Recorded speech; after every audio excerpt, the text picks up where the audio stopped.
Good morning class 9 students, my self sir Manish. आप सबका स्वागत और अभिनंदन एक बार फिर से TT public senior secondary school के इस डिजिटल मंच पे। तो आज हम ज्योग्राफी के आखिरी चैप्टर, ज्योग्राफी की बुक हमारी ख़त्म होने वाली है, उसका छठा चैप्टर पॉपुलेशन, उसके बारे में पढ़ेंगे। जनसंख्या। Can you imagine worlds without human beings? क्या अपन ऐसा सोच सकते हैं कि विश्व में मनुष्य ही ना हो? Who would have utilised the resources and the created social and cultural environment? फिर कौन इन सारी चीज़ों को यूज़ कर पाएगा या इसका फ़ायदा ले पाएगा? The people are the important to develop the economy and the society. मनुष्य ही वो है जो अर्थव्यवस्था को और सोसाइटी को बनाता है। तो ये एक इंट्रोडक्शन है जहाँ पर ये बताने का प्रयास किया जा रहा है कि कितना मतलब अच्छे तरीके से ह्यूमन बीइंग्स जो हैं वो एक ज़रूरत हैं, मनुष्य ज़रूरत बन के रह गया है किस तरीके से। उसके बाद में देखें the people are the important, ये हो गया, एक सेकेंड। रिसोर्सेज को यूटिलाइज करता है, बनाता है। उसके बाद देखें the people make the use resources and are them self resource with varying quality. अलग अलग प्रकार से यूज़ करता है। Coal is but a piece of rock until people were able to invent technology. देखिए, कोयला जो है वो एक रॉक ही थी, लेकिन जब मनुष्य ने उसका यूटिलाइजेशन शुरू किया, उसको देखिए क्या स्थान जो है मनुष्य ने दिला दिया कि अब जो कोल है वो एनर्जी और टेक्नोलॉजी का एक मुख्य आधार बन करके रह गया है। ठीक है, यानी मनुष्य ने जो है वो रिसोर्स को प्रॉपर तरीके से यूटिलाइज करना सिखाया। नेचुरल इवेंट्स लाइक अ फ्लड और टी सुनामी या सुनामी जो है becomes a disaster only when they effect a crowded village और अ town.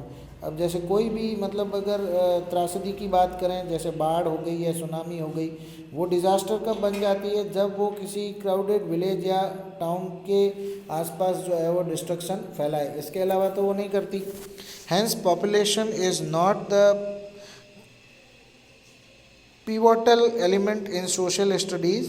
It is a point of reference from which all other elements are observed and from which they derive significant and meaning resources।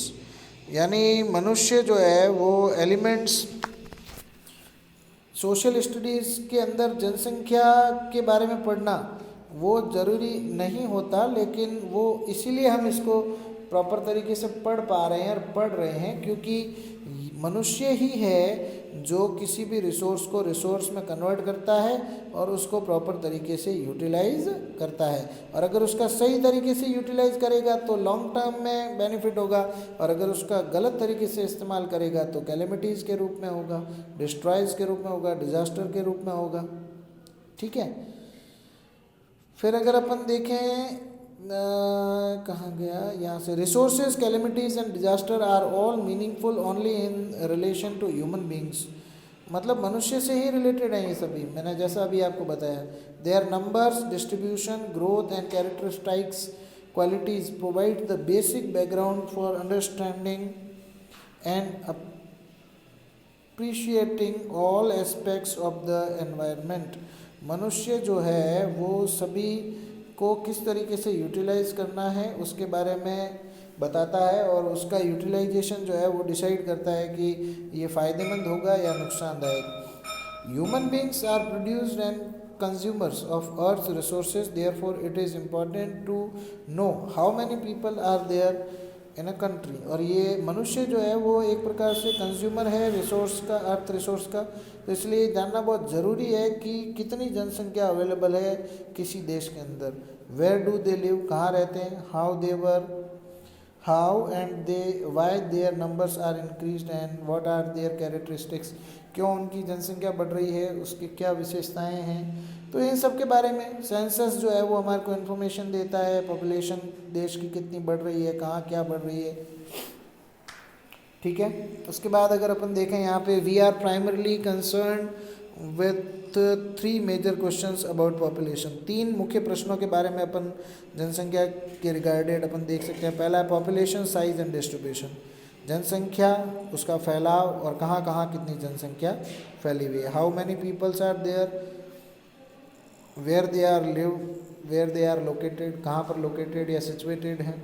Population growth and processes of population changes, जनसंख्या की वृद्धि और population के अंदर आने वाला बदलाव।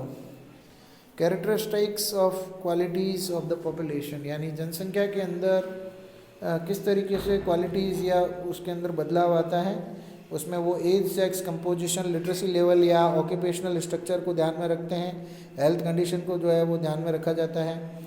तो अपन इसके अंदर जैसे पहला पॉइंट देख लेते हैं, पॉपुलेशन साइजेस एंड डिस्ट्रीब्यूशन को। India's population size and distribution की बात अगर अपन करें, इंडिया का जो population March 2011 stood at 1210.6 billions के आसपास है, जो कि 17.5% है इंटायर वर्ल्ड के पॉपुलेशन का, जो कि बहुत ज़्यादा है। About these 1.21 billion people are unevenly distributed over country's vast areas of 3.28 million square kilometer। ये जनसंख्या पूरे भारत के 3.28 मिलियन क्षेत्रफल के अंदर फैली हुई है, which accounts for 2.4% of the world's area, जो कि लगभग विश्व के 2.4% एरिया के अंदर फैली हुई है।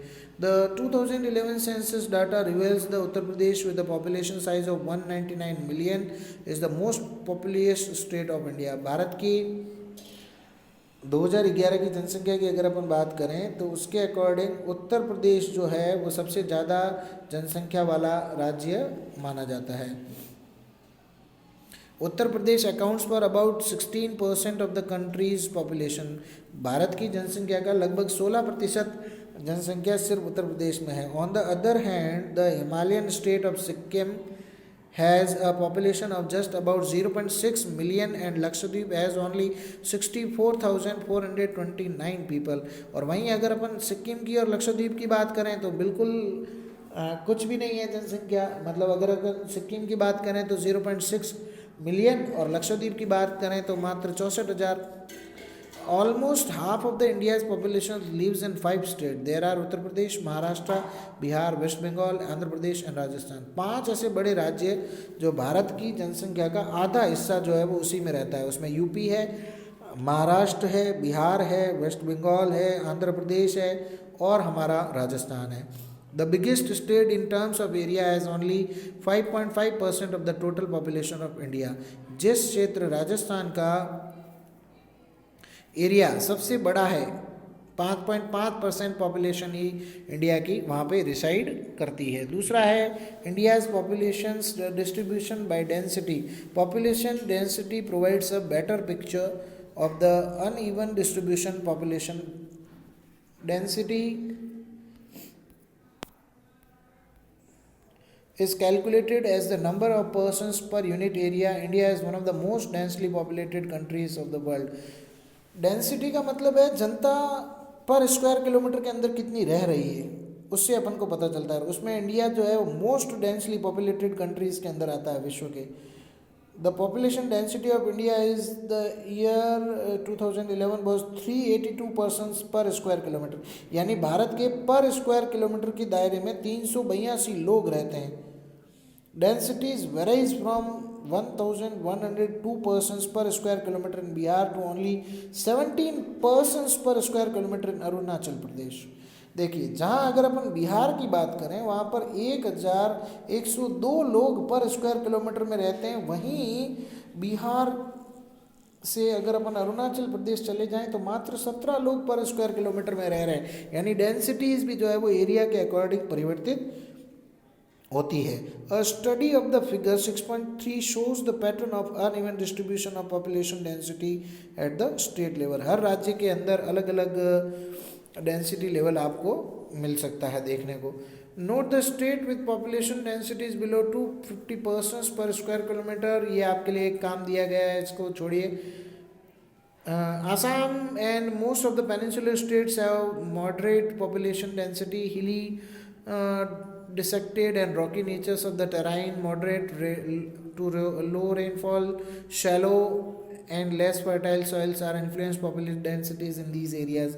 जहाँ पर ज़्यादा व्यवस्थाएं होगी वहाँ पे ज़्यादा डेंसिटी होगी, जहाँ व्यवस्थाएं कम होगी वहाँ पर लोग कम रहना पसंद करेंगे। The northern plain and Kerala in the south have high of very high population densities because of the flat plains with the fertile soil and abundant rainfall and identifies the three states of the northern plain and with high population density।